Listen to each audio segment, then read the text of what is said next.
soy la alumna Rosalinda Alison Rivas Sánchez.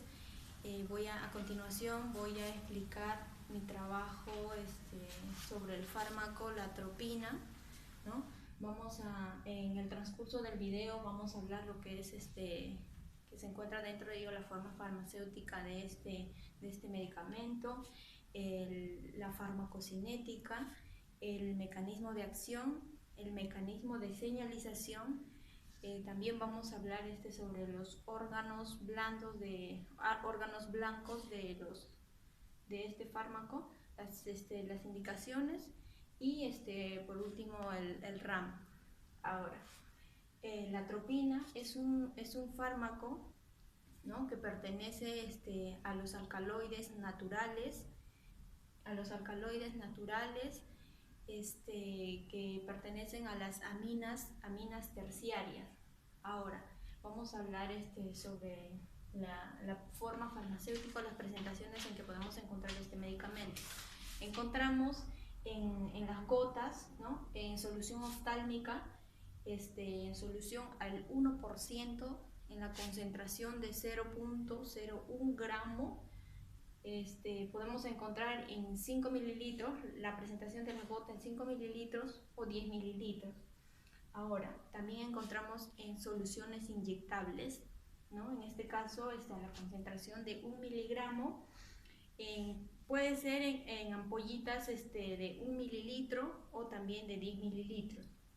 Ahora, las vías de administración, tenemos en la solución inyectable, se puede emplear en la vía intramuscular, en la vía intravenosa y la vía subcutánea.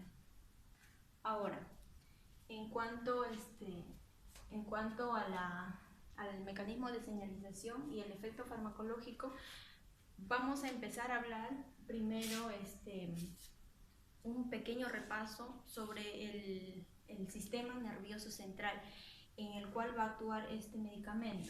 Tenemos al sistema nervioso parasimpático y el sistema nervioso simpático. El sistema nervioso parasimpático es principalmente donde va a actuar este fármaco, que es la atropina. Ahora, hacemos una pequeña comparación con un ejemplo. Estos dos sistemas se encargan de la regulación y la homeostasis del organismo.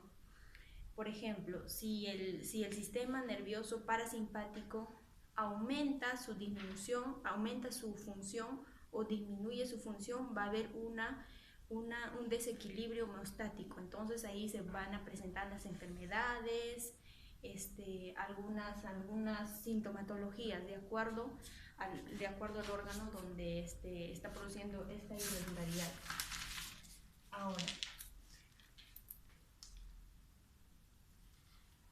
Ahora un pequeño ejemplo, vamos a hacer un pequeño ejemplo en el sistema respiratorio de las vías aéreas. Por ejemplo, en el sistema, ¿no?, en el sistema de las vías aéreas, en el sistema parasimpático, lo que va a hacer los fármacos anticolinérgicos, que en este caso es la atropina, es un fármaco anticolinérgico que va a bloquear los receptores muscarínicos. Ahora, un ejemplo en los pulmones. El fármaco, cuando hay un desequilibrio en este órgano, lo que va a hacer, se va a emplear un fármaco, ¿no?, un fármaco anticolinérgico, que en este caso se va a unir, en este caso es el anticolinérgico, se va a unir al receptor M3, que es el receptor muscarínico, se va a unir. Entonces ahí es donde que va a producir, si de repente ha habido una disminución o un desequilibrio de este órgano, lo que va a hacer es va a regular la función de este órgano. Ahora, la atropina es un fármaco anticolinérgico que en este caso va a bloquear los receptores muscarínicos, específicamente a los receptores muscarínicos en el sistema nervioso periférico. Ahora, lo que va a hacer el fármaco en la farmacocinética va a atravesar la barrera hematoencefálica, ¿no? Atraviesa la barrera hematoencefálica, se va a metabolizar parcialmente en el hígado y principalmente va a ser eliminado por las vías, por los riñones, por la orina. La mitad se va a eliminar por la orina, la otra mitad a través de metabolitos y también se va a eliminar a través de las heces.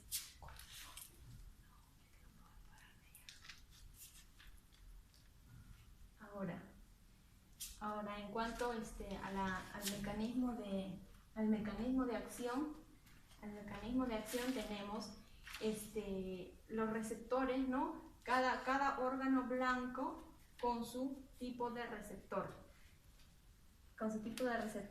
Tenemos a nivel ocular el receptor muscarínico M3, allí es donde va a actuar este fármaco. En el corazón tenemos al receptor muscarínico M2. En el estómago, en el tracto gastrointestinal, tenemos al receptor muscarínico M3 y M1. En el tracto de las vías urinarias, ¿no? Tenemos al receptor muscarínico M2. Ahora, en cuanto al tipo de señalización o el tipo de receptor, ¿no? Tenemos a la M3 y a la M1 son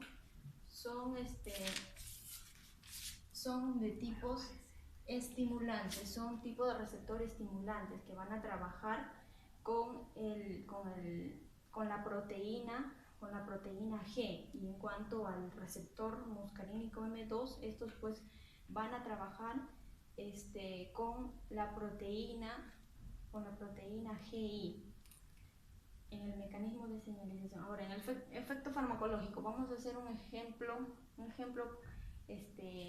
rápido.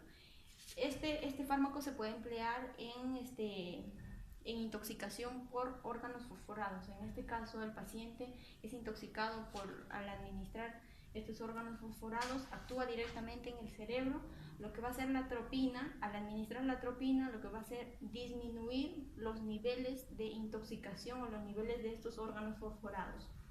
Ahora, a nivel ocular tenemos, ¿no? En este caso, en la vista, que va a actuar el receptor M3, ¿no? Se le va a administrar este fármaco por vía oftálmica, como ya les había mencionado. Se une a este receptor y lo que va a hacer es, la atropina va a bloquear el fármaco M3, así produciendo su efecto, en este caso la midriasis. Ahora tenemos en el fármaco, en el órgano, en el corazón, el receptor muscarínico M2, que al administrar la atropina, lo que va a hacer es bloquear también, como su mismo nombre dice, son bloqueantes colinérgicos.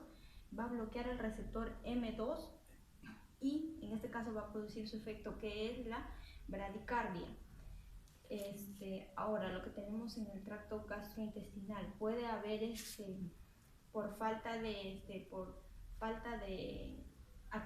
por demasiada actividad gastrointestinal, pues a veces tenemos el espasmo, ¿no? Que va a producir el espasmo en el estómago. Entonces, al ser administrado este medicamento, va a funcionar como antiespasmódico. De igual manera, va a bloquear los receptores M1 y M3 que se encuentran en el estómago y va a producir como va a ser su efecto antiespasmódico, va a aliviar los cólicos.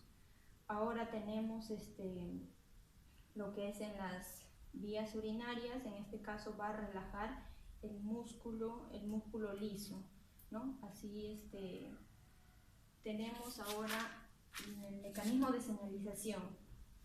En este caso tenemos la sustancia química, ¿no? Que en este caso es la atropina, y el receptor, ¿con qué tipo de receptor trabaja? Con el receptor muscarínico M3, como les había mencionado. ¿Y cuál es la proteína con el que trabaja, ¿no? En este caso, la proteína de receptores metabotrópicos, ¿no? En este caso caso es el receptor metabotrópico de proteína G. Lo que va a ser activada la proteína G, por lo tanto va a activar a la fosfolipasa C, ¿no? Y la fosfolipasa C lo que va a producir es un aumento de la fosfolipasa del inositol trifosfato, y va a aumentar también la función del diacilglicerol.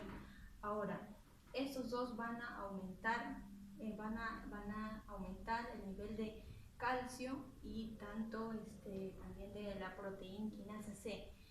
Al ser estimulados estos dos, ¿no? Van a producir el efecto farmacológico, como ya les había mencionado. Va a producir lo que es en la vista, la midriasis. Ahora, en cuanto a la proteína GI, la sustancia química, ¿no? El medicamento es la atropina, el receptor es el receptor muscarínico M2, ¿no? ¿Y con qué tipo de proteína trabaja? Con la proteína GI. También es la proteína G y es activada, y en este caso a la adenilciclasa lo va a inhibir. Son tipos inhibitorios, ¿no? En este caso con la proteína G ellos van a inhibir, y con la proteína GQ lo que van a hacer va a estimular la adenilciclasa, va a ser inhibida, por lo tanto va a disminuir el efecto, ¿no? del AMP cíclico, y de tal manera que la proteína quinasa A también es disminuida y finalmente produce su efecto, como ya les había mencionado un ejemplo en el corazón, la bradicardia. Ahora finalmente, en cuanto a las indicaciones, pues ya les había mencionado anteriormente, es la bradicardia, la hipotensión arterial también cuando hay un desequilibrio homeostático del sistema nervioso simpático. Hay un desequilibrio del sistema nervioso simpático. Lo que va a hacer en este caso es la hipotensión arterial. Al ser administrado este fármaco, ¿no? Dentro de las indicaciones encontramos para la hipotensión arterial. También, como ya les había mencionado, funciona como